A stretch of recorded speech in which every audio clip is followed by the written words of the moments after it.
মাকে কি বলবো? আমাদের স্কুলের ম্যামরাও না সত্যি, যখন মাকে বলেছিলাম কষ্ট করে তোকে পড়াশোনা শেখানো, আর তুই স্কুলে পড়া করিস না। আজকে দিনটা করে দাও না মা। তোর আমি এটা করাচ্ছি, দাঁড়া। না বাবা, মাকে বলার দরকার নেই। কি করব? হ্যাঁ, আইডিয়া। এই তো সইটা দেখি। এই তো এইভাবেই করব আমি।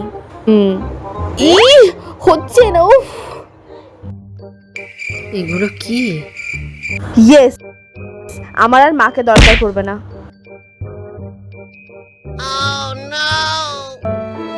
আমার সই নকল করা? তোর এত সাহস? মা তুমি? তোর এত সাহস, তুই আমার সই নকল করছিস? দাঁড়া, আজ তোর একদিন কি আমার একদিন, দাঁড়া।